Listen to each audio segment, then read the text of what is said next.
Welcome class 10th. This is your unit 7 coordinate geometry. This is the basic part. To locate the object or a point in a plane, we require two perpendicular lines. That is like this. You need two perpendicular lines. The horizontal line, this is the horizontal line that is called x-axis, and the vertical line that is called the y-axis.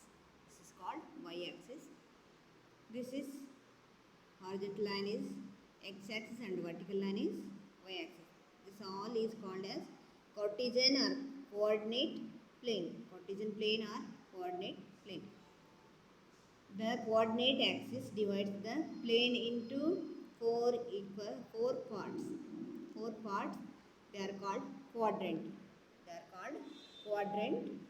Then like this, the two axis divides the plane into four quadrants. This is first quadrant, second quadrant, third quadrant, and fourth quadrant. In the first quadrant, both the coordinates are positive, and the second quadrant, x coordinate is negative and y coordinate is positive, and the third quadrant, both the quadrant. In the third quadrant, the both coordinates are negative, and in fourth quadrant, x is positive and y is negative. Once again I will tell. In first quadrant, both are positive, and in third quadrant, both are negative. See, these two are opposite to each other, and in this first quadrant, both are positive. In this, both are negative. And in second quadrant, minus plus. It means x-axis is minus, and x coordinate is minus, and y coordinate is plus. In this, x coordinate is plus and y coordinate is minus. See this one, these two also opposite to each other. Like this, the two axis divides the plane into four quadrants. The points of intersection of the axis is called the origin. This is the point of intersection. This is called the origin. This is 0, 0. 0, 0 is the origin, and the x-axis is called the x coordinate is called the abscissa. Y coordinate is called the ordinate.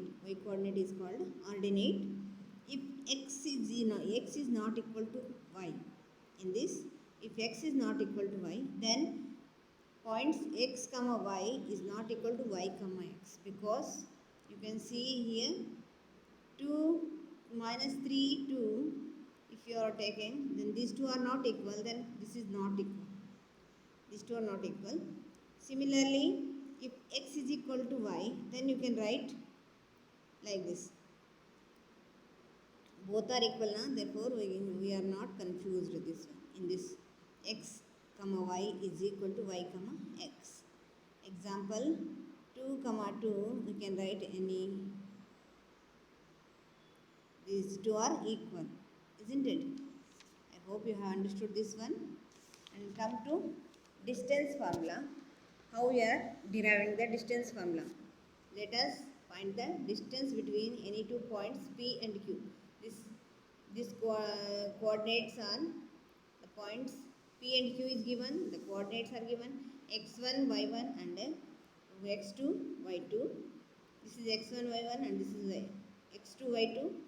It means on the x-axis, x coordinate, x1 is OR, x2 is OS. OS is x2. It means if you want to find out the RS, then what is? Draw. To find the distance between these two, what you have to do? Draw PR perpendicular to x-axis and QS perpendicular to x-axis. Then draw perpendicular point perpendicular to QS from point P. Name this as T. And now OR is equal to x1 and OS is equal to x2. Then RS, how you are finding? OS minus OR. Then this is OS minus OR, that is x2 minus x1. Like this we are finding. Similarly, in case of y, then what we are taking? st is equal to PR. St is equal to PR, and then to find qt, what you are doing? qs minus ts, that is qs minus ts. Therefore qs minus ts is y2 minus y1. qs minus ts is y2 minus y1. Then in this is right angle triangle, this is right angle triangle, therefore we are using Pythagoras theorem. Therefore pq square is equal to pt square minus qt square. pq square is equal to x2 minus x1 whole square plus y2 minus y1 whole square. Therefore pq is equal to root of x2 minus x1 whole square plus y2 minus y1 whole square. If x coordinates is equal to 0, that is 0 y1 0 y2, then what is the distance formula? y2 minus y1 whole square only, that is y2 minus y1 whole square. If y coordinates are 0, that is x1 0 x2 0, then the formula is x2 minus x1 whole square. This is your distance formula. I hope you have understood this one. If you have understood this one, then like it, share it and subscribe it. Thank you. Have a nice day.